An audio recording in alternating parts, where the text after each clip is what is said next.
Hello students, इस series में मैं आप लोगों के साथ डिस्कस कर रहा हूं जो असेसमेंट ईयर 14-15 में वेरियस अमेंडमेंट्स आई हैं। तो पहले लेक्चर में मैं 87A की जो नई डिबेट आई है उस पर डिस्कस कर चुका हूं, और आज हम डिस्कस करेंगे about the new surcharge which is applicable for individuals for assessment year 14-15। यानी लास्ट ईयर असेसमेंट ईयर 13-14 की जिन्होंने भी पढ़ाई की वे उस बात पर ध्यान दें कि लास्ट ईयर तक टैक्स कंप्यूटेशन में सरचार्ज नहीं था। यानी स्लैब्स के हिसाब से आप टैक्स निकालते थे और उसके ऊपर सीधा 2% education cess and 1% secondary higher education cess लगाते थे। या यूं कहिए कि पहले आप टैक्स स्लैब्स के हिसाब से निकालते थे और फिर प्रैक्टिस करते वक्त 3% ऐड कर देते थे। बट इस साल आपको जहां एप्लीकेबल हो, नॉट इन एवरी केस, वहां सरचार्ज भी ऐड करना है। ब्रीफ में अगर मैं आपको इसके बारे में बताऊं तो इट इज़ ओनली 10%, वो भी तब जबकि इनकम 1 करोड़ से ज़्यादा हो। गवर्नमेंट ने एक तरह से कवर अप किया है। जिनकी इनकम 5 लाख या उससे कम है उनको तो 2,000 रुपये की रिबेट दी है, लेकिन जिनकी इनकम 1 करोड़ या उससे ज़्यादा है उन पे 10% टैक्स बढ़ाया है। तो एक तरह से थोड़ा कवर अप करने की गवर्नमेंट ने कोशिश की है। तो इट इज़ वेरी सिंपल, जैसे मैंने आपको कहा कि पहले टैक्स आपको कैलकुलेट करना है स्लैब्स के हिसाब से। स्लैब्स आप सब जानते हैं, 2 लाख तक कोई टैक्स नहीं है, उसके बाद 5 लाख तक यानी कि नेक्स्ट 3 लाख पर 10% है, 5 लाख से ऊपर 10 लाख तक 20% टैक्स है, और उसके ऊपर जितनी भी इनकम जाएगी उस पर 30% टैक्स है। तो ऑब्वियसली जिसकी भी हम बात कर रहे हैं इस समय, जिसकी इनकम 1 करोड़ से ज़्यादा है वो 30% स्लैब में तो ऑलरेडी है। इसका मतलब ये हो गया प्रैक्टिकली कि अगर किसी की इनकम 1 करोड़ से ज़्यादा है तो वो 30% से भी ऊपर 10% और ऐड होकर 33% बन जाएगा। लेकिन खैर ये सिर्फ समझने के लिए है, एग्जामिनेशन में क्वेश्चन ऐसे नहीं सॉल्व करना है। उसका जो प्रोसेस होगा वो यही होगा कि पहले आप टैक्स जो है वो स्लैब्स के हिसाब से निकालें, और अगर इनकम 1 करोड़ से ज़्यादा उस क्वेश्चन में रिफ्लेक्ट हो रही है तो आपने उसमें जो टैक्स निकला है, इनकम का नहीं, टैक्स इनकम पर कैलकुलेट करना है, और उसके बाद जो टैक्स आएगा उस पर आपने 10% और ऐड कर देना है। जैसे मैं एक सिंपल एग्जांपल लेता हूं, अगर 1 करोड़ रुपए किसी की इनकम एग्जैक्टली, खैर उस पर तो सरचार्ज लगेगा ही नहीं। सपोज किसी की इनकम 1 करोड़ 10 लाख है तो सरचार्ज लगेगा। अब आपको मैंने अभी जैसे समझाया कि 10 लाख तक तो हम उसी स्लैब में चलेंगे, 10% फिर 20%, उसके ऊपर जो डिफरेंस है उस पर 30%। तो इसका मतलब ये हो गया कि 10 लाख तक हमारा जो टैक्स बनता है वो बनता है 1,30,000। सिंपल आप कैलकुलेट कर सकते हैं, 3 लाख पे 10% 30,000 और 5 लाख पे 20% 1 लाख, 1,30,000। और जैसे मैंने एग्जाम्पल लिया 1 करोड़ 10 लाख, तो यानी 10 लाख से ऊपर बन गया 1 करोड़, 1 करोड़ पे 30% 30 लाख, तो 30 लाख और 1,30,000 यानी टोटल हो गया 31,30,000। अब जो हमें सरचार्ज निकालना है वो 10% ऑफ 31,30,000 निकलेगा, एंड उसके बाद लास्ट में एजुकेशन सेस ऐड होगा। I hope it is clear. यहाँ पर इस स्लाइड में मैं ये क्लियर करना चाहता हूँ कि 87A और सरचार्ज ये दोनों म्यूचुअली एक्सक्लूसिव हैं। सो स्टूडेंट्स को कंफ्यूज होने की ज़रूरत नहीं। कहीं वो सोचें सर अच्छा अगर रिबेट भी हो और सरचार्ज भी हो तो कौन पहले कौन बाद में, ऐसा कोई चक्कर नहीं है। क्योंकि रिबेट, जैसे कि मैंने पिछली क्लास में ही पढ़ाया था, वो एप्लीकेबल है तब जब आपकी इनकम 5 लाख या उससे कम है। लेकिन जो सरचार्ज है वो एप्लीकेबल है तब जबकि आपकी इनकम 1 करोड़ या उससे ज़्यादा है। तो इसका मतलब दोनों केसेस म्यूचुअली एक्सक्लूसिव हैं। या तो किसी को रिबेट मिल रही होगी, या किसी पे सरचार्ज लग रहा होगा, या कुछ भी नहीं हो रहा होगा।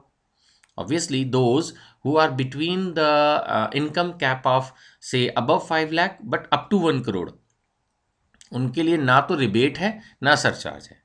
इसका मतलब जो 90% क्वेश्चंस इस ब्रैकेट में आते हैं, यूजुअली आपने देखा होगा कोई भी क्वेश्चन जब हम सॉल्व करते हैं, मैं उन स्टूडेंट से बात कर रहा हूँ, ऑब्वियसली मैंने पहले भी कहा था कि अमेंडमेंट की सीरीज़ वही स्टूडेंट्स देखें जो मुझसे वीडियोस के थ्रू, ऑनलाइन के थ्रू ऑलरेडी असेसमेंट ईयर 13-14 पढ़ चुके हैं।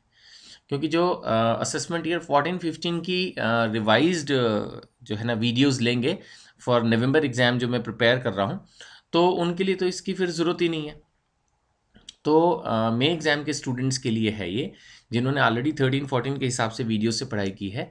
तो उनको मैं क्लियर कर दूं कि 90% से ज़्यादा क्वेश्चन तो इसी ब्रैकेट में होते हैं, 5 लाख से ऊपर और 1 करोड़ तक। तो देखा जाए तो ना उनके लिए 87 रेलिवेंट है, 87A आई मीन, और ना सरचार्ज एप्लीकेबल है।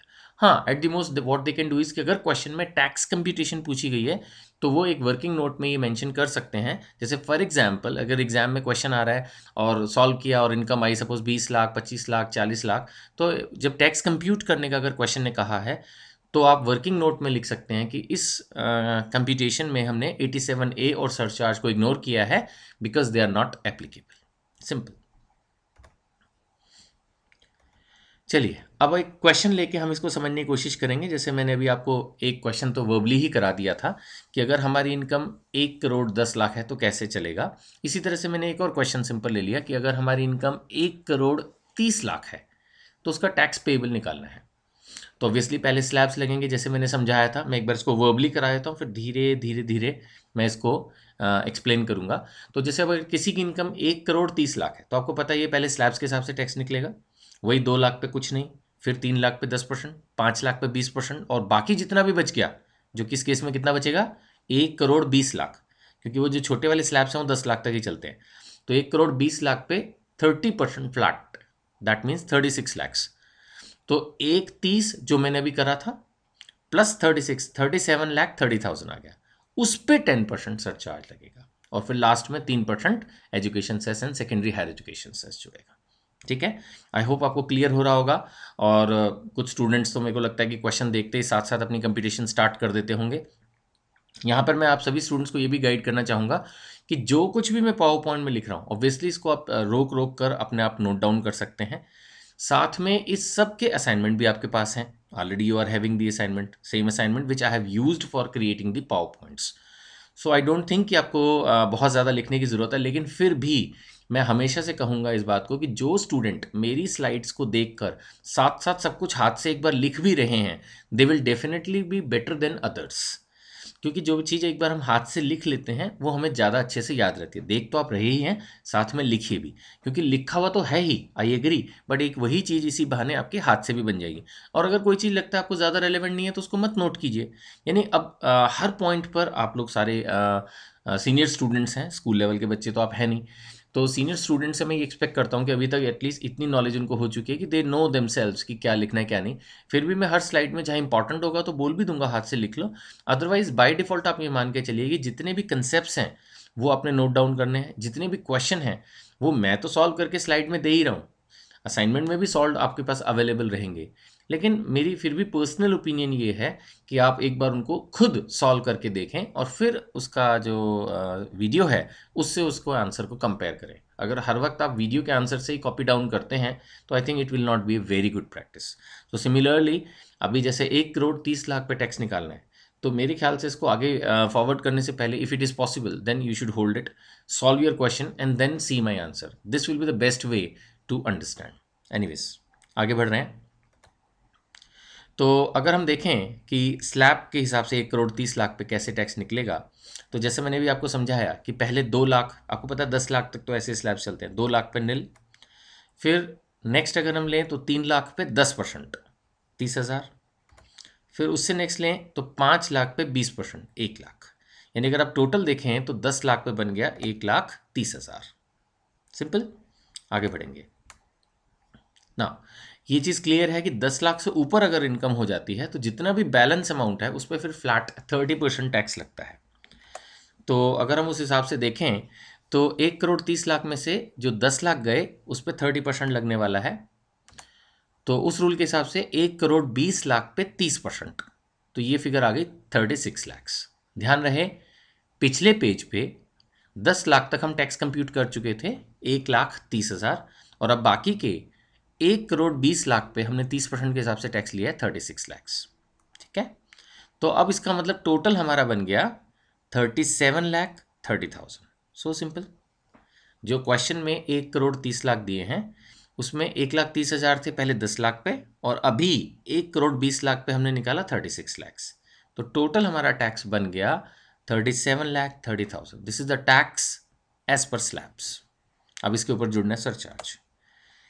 ना surcharge is applicable very much, yes. मैंने यहाँ पर रीजन भी लिख दिया है clearly, as income is more than 1 crore surcharge of 10% is applicable on tax as per slabs. मैंने अभी शुरू में पहले भी आपको ये चीज़ बताई थी, कहीं 10% इनकम पे मत निकाल देना। ये जो सरचार्ज निकालना है ये निकालना है टैक्स एज पर स्लैब्स, यानी कि जो हमने अभी कंप्यूट किया था टैक्स, वो टैक्स 10% से बढ़ेगा। यानी इनकम अगर 1 करोड़ से ज़्यादा हो तो टैक्स जो है, जो कंप्यूट किया, वो 10% से बढ़ जाएगा। That is the system. So now we can see in this case the surcharge is 10% of 37,30,000, that is 3,73,000। यानी जो हमारा टैक्स बढ़ गया वो 10% से इस तरह से ये बढ़ गया। I hope it is easy. Final tax calculation मैं अब आपको शो कर रहा हूँ। सो हम देख सकते हैं कि टैक्स एज पर स्लैब आ रहा था हमारा 37,30,000। इससे आगे बढ़ना है, अब 10% इसमें हम सरचार्ज जोड़ेंगे। सो 10% सरचार्ज हमने जोड़ दिया, पिछले पेज पर हमने कंप्यूट भी करना सीख लिया था, तो इट इज़ 3,73,000। मैं फिर तीसरी बार इस बात को रिपीट कर रहा हूँ क्योंकि मेरा एक्सपीरियंस ये कहता है कि बच्चे ये 10% किस पे निकालना है भूल जाते हैं। सो प्लीज़ प्लीज़ प्लीज़ ध्यान रखिएगा कि जो 10% हमने सरचार्ज कैलकुलेट करना है वो टैक्स पर कंप्यूट करना है। तो जो हमारा टैक्स आ रहा था दैट इज़ 37,30,000, उसका 10% हमने ऐड किया सरचार्ज में। So now it is 41,03,000। Simple. अब हमने जोड़ना है एजुकेशन सेस। ठीक है, प्रैक्टिस करते वक्त आप 3% फ्लैट जोड़ सकते हैं, लेकिन एग्जामिनेशन में जब शो करना हो तो इस तरह से लिखना है, प्लस 2% एजुकेशन सेस। अब ये एजुकेशन सेस भी किसका निकलेगा? टैक्स इंक्लूडिंग सरचार्ज का। तो ये 41,03,000 है, इसके ऊपर हमने लास्ट में 2% ऐड करना है। It is 2% of 41,03,000। Similarly secondary high education cess is 1% उसी फिगर का। और अब हमारा जो टोटल आ रहा है that is the final tax liability is 42,26,090 rupees. Now ये तो जो है हमने कंप्यूट करना सीख लिया। अब हम आपको बताएंगे कि सरचार्ज के केसेस में मार्जिनल रिलीफ भी एप्लीकेबल है। मार्जिनल रिलीफ क्या है? ध्यान से सोचिए। मैंने अभी आपको पढ़ाया है कि जिसकी भी इनकम 1 करोड़ से ऊपर जाएगी उस पर 10% सरचार्ज लगेगा। अब 1 करोड़ से ऊपर तो 50 रुपये भी होती है। अब अगर हम ध्यान से देखें तो जिसकी इनकम 1 करोड़ है उसका टैक्स बनता है 28,30,000। अब बोलें कैसे? तो वही 10 लाख पे 1,30,000 अभी निकाला, और बाकी की इनकम 90 लाख। 90 लाख का 30% 27 लाख और 1,30,000, 28,30,000। 28,30,000 is the tax for those who are earning income of 1 crore exactly. अब बेचारा कोई आदमी 1 करोड़ से, थियोरेटिकली मान लो 1 करोड़ से सिर्फ उसकी 50 रुपये इनकम ज़्यादा है। अब ज़्यादा तो ज़्यादा ही होता है, हमने बोल दिया जिसकी भी इनकम 1 करोड़ से ज़्यादा है उससे हम जो है सरचार्ज लेंगे टैक्स में 10%। चलो, तो उसकी तो इनकम बढ़ी 10 रुपये ज़्यादा और टैक्स बच गया, उसको बढ़ गया, बच गया नहीं बढ़ गया, 28,30,000 मैंने बताया था ना, तो सीधा 2,83,000। माई गॉड, अगर ये कंसेप्ट मार्जिनल रिलीफ का ना हो तो 10 रुपये इनकम बढ़ने से टैक्स बढ़ जाएगा 2,83,000, विच इज़ हाईली इनप्रैक्टिकल। इसलिए गवर्नमेंट ने कहा अच्छा चलो ठीक है, जिसकी भी इनकम 1 करोड़ से ऊपर है और 1 करोड़ से ज़्यादा ऊपर नहीं है उसके लिए मार्जिनल रिलीफ एप्लीकेबल है, और उसको मैक्सिमम एक्स्ट्रा टैक्स उतना देना है जितनी उसकी इनकम ज़्यादा है। यानी जो मैंने एग्जांपल लिया इसमें, उसका जो टोटल टैक्स पेबल बनेगा वो बनेगा जितना टैक्स 1 करोड़ पे बनता था, दैट इज़ 28,30,000 और 10 रुपये और। यानी एक तरह से आप ये सोच सकते हैं कि जो नियर 1 करोड़ केसेस हैं उनकी 1 करोड़ से ऊपर जितनी भी इनकम जाएगी उस पर पूरा टैक्स लग जाएगा, बस इससे ज़्यादा लेकिन नहीं लगेगा, इससे ज़्यादा नहीं लगेगा। यानी 10 रुपये अगर इनकम बढ़ी तो maximum tax payable because of that increase of ₹10 is ₹10। ठीक है, चलिए अब यही चीज़ मैं आपको एक और एग्जाम्पल और थ्योरी में, पहले टेक्निकल लैंग्वेज में फिर सिंपल लैंग्वेज में समझाता हूँ। Concept of marginal relief, please ये लीगल लैंग्वेज है। मैं कहीं ना कहीं बोर्ड टीचिंग छोड़ के पावर पॉइंट सिस्टम पर जो शिफ्ट हुआ हूँ उसका एक रीज़न यही है कि टैक्स के अंदर सारे मैटर्स टेक्निकल होते हैं।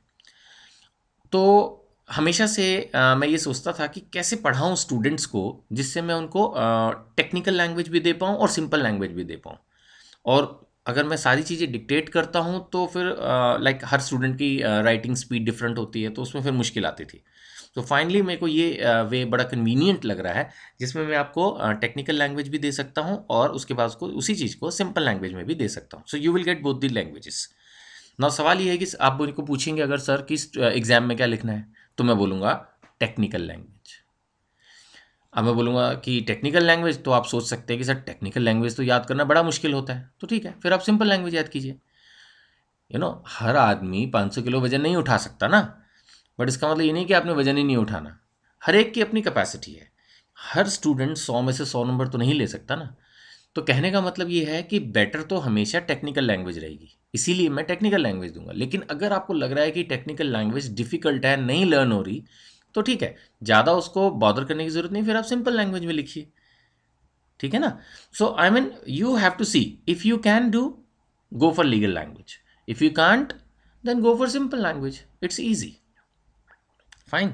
चलिए मैं इसको लीगल लैंग्वेज में पढ़ रहा हूँ। Concept of margin relief. The law says the total amount payable as income tax and surcharge on income exceeding 1 crore rupees shall not exceed, किससे ज्यादा नहीं होगा जी, the total amount payable as income tax on a total income of 1 crore rupees. जैसे मैंने आपको निकाल के भी बताया था, 28,30,000। The total amount payable as income tax on a total income of 1 crore rupees by more than the amount of income that exceeds 1 crore rupees. यानी कि जो मैक्सिमम एक्सेस टैक्स लगेगा वो उतना लगेगा जितनी 1 करोड़ से इनकम ऊपर ज्यादा है। ठीक है। चलिए अब इसी चीज को हम सिंपल लैंग्वेज में भी पढ़ लेते हैं। In simple language it means that the tax payable shall be lower of the two. पहला नॉर्मल टैक्स, नॉर्मल मतलब जैसे निकालना निकालो, जैसे कि अभी हमने एक क्वेश्चन भी सॉल्व किया था, 10% जोड़ जाड़ के क्वेश्चन सॉल्व कर दो। The tax calculation of the total income plus surcharge of 10% if income is more than ₹1 crore. I think it is simple. तो जो आपने टोटल इनकम पे टैक्स निकाला, tax calculation on total income, और उस पर 10% सरचार्ज लगाया, मतलब एक तो हो गया सिंपल ये, और दूसरा टैक्स ऑन 1 करोड़, यानी ये फिगर अब हर समय फिक्स रहेगी, that is 28,30,000 plus income exceeding 1 crore. जैसे मेरा एग्जांपल जो मैंने भी आपको दिया, से 10 रुपये अगर उसमें ज़्यादा है तो बस आपने 10 ही रुपये जोड़ना है। तो obviously lower of the two में कौन सा आएगा, जो नज़दीक वाले केसेस होंगे उसमें हमेशा बी पॉइंट ही लो आएगा, और जो हायर केसेस होंगे यानी 1 करोड़ 5 लाख या उससे ऊपर के 10 लाख या उसके आगे तो फिर जहाँ है, तो उसमें हमेशा फिर जो है वो ए पॉइंट जो है वो लो आएगा। खैर, तो आप अपने एग्जाम के अंदर इसको भी यूज़ कर सकते हैं। ऐसा कुछ नहीं है कि सिंपल लैंग्वेज अगर आप लिख के आते हैं तो टीचर उसको काट देगा। प्रैक्टिकल क्वेश्चन में तो वैसे भी आपको सिंपल लैंग्वेज, यानी जो मैंने सिस्टम दिया लोअर द टू, इसी को ही यूज़ करना पड़ेगा। अगर सरचार्ज पे थियोरी लिखवाई जाती है तब आप चूज़ कर सकते हैं कि या तो उसको लीगल लैंग्वेज में एक्सप्लेन कर दीजिए और या सिंपल लैंग्वेज में कर दीजिए, और अगर टाइम है और ज़्यादा मार्क्स का क्वेश्चन है तो दोनों लैंग्वेज में भी आप दे सकते हैं। ये एक जनरल बात कर रहा हूँ। चलिए आगे बढ़ते हैं इसी चीज़ के ऊपर। अब एक एग्जाम्पल मैंने और क्रिएट किया। तो मैंने एक एग्जाम्पल लिया है कि suppose for example if tax on 1 crore for an individual is 28,30,000, ये तो होता ही है, then total tax for a person earning ₹1 crore and 500 extra shall be 28,30,000 and 500। देखिए जैसे मैंने उसमें समझाया था 10 रुपये का एग्जाम्पल लेके, अगर किसी की इनकम 1 करोड़ है तो उसका टैक्स बन रहा है 28,30,000, 28,30,000। और अगर 500 रुपये ज़्यादा है तो उसको मैक्सिमम 500 रुपये और देने बस। यानी अब उसका जो फाइनल टैक्स है वो है 28,30,500। ऑब्वियसली मैंने अभी इसमें सरचार्ज एजुकेशन सेस नहीं कंसीडर किया है, but I just mean to say कि इंक्लूडिंग सरचार्ज कितना होगा। ठीक है ना। दो surcharge of 10% it will be very high figure.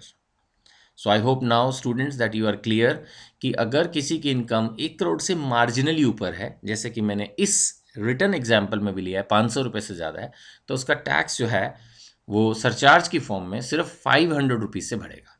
अब इसका जब फाइनल टैक्स निकालना है अगर, तो वो उसमें आपको 3% जो है वो और बस इसमें ऐड करना है, और इसमें कोई बड़ी कलाकारी नहीं करनी है। I hope it is clear. Now as a teacher, I suggest students to show this calculation in all cases where income is exceeding 1 crore and up to say ₹1 crore and 5 lakhs. क्या suggestion है? ये suggestion ये है कि चाहे marginal relief लग रहा हो या नहीं लग रहा हो, हर केस में आप कंसेप्ट ऑफ मार्जिनल रिलीफ को कैलकुलेट करके चेक करिए। अगर इनकम एग्जामिनेशन हॉल में 1 करोड़ से ऊपर और 1 करोड़ 5 लाख तक हो, अगर 1 करोड़ 5 लाख से ऊपर है तो आप स्ट्रेट अवे 10% जोड़ के क्वेश्चन सॉल्व कर दीजिए और लिख दीजिए कि the margin relief is not applicable. लेकिन अगर उसके बीच में है then it is my suggestion कि you must check the concept of marginal relief. अब हम हाथ के हाथ और टैक्सेबल एंटिटीज़ को भी डिस्कस कर लेंगे। कोऑपरेटिव सोसाइटीज़ में भी सेम 10% सरचार्ज आया है अगर इनकम 1 करोड़ से ज़्यादा हो। पार्टनरशिप फर्म्स एंड LLPs पर भी 10% ही सरचार्ज आया है अगर इनकम 1 करोड़ से ज़्यादा हो, यानी यहाँ पर सिमिलैरिटी है। कंपनीज में सरचार्ज रेट कम है, बजाय 10% के 5% दिया है, लेकिन यहाँ पर भी 10% पर वापस आ जाते हैं अगर 10 करोड़ से ऊपर चली जाए। फॉरेन कंपनीज में सरचार्ज काफ़ी कम है, लेकिन वहाँ बेसिक रेट ज़्यादा है 40% का। तो फॉरेन कंपनीज में सरचार्ज रेट दिया है 2% का 1 करोड़ तक, लेकिन अगर 10 करोड़ को क्रॉस करते हैं तो उनका सरचार्ज रेट है 5%। कुछ स्पेशल केसेस भी आपके सिलेबस में जैसे आप पढ़ चुके होंगे कुछ। तो डिविडेंड डिस्ट्रीब्यूशन टैक्स जैसे बताया था, कंपनीज जब डिविडेंड पे करती हैं तो डिविडेंड डिस्ट्रीब्यूशन टैक्स देती हैं, तो वहाँ भी 10% सरचार्ज है। इसके अलावा एक नया आया है 115QA buy back of unlisted shares, इस पर भी 10% सरचार्ज ऐड किया गया है। और income distribution on mutual funds and UTI वगैरह जो होता है, इस पर भी 10% सरचार्ज एप्लीकेबल किया है। लास्ट में हमेशा की तरह ये मैं ऐड करता रहूँगा कि अगर आपको कोई भी क्वेरी है तो आप मेरी इस ईमेल ID neeraj.ngp@gmail.com पे भेज सकते हैं, या मुझे कोई भी क्वेरी व्हाट्सएप कर सकते हैं, या आप स्काइप सेशन के लिए भी रिक्वेस्ट कर सकते हैं। Thank you students.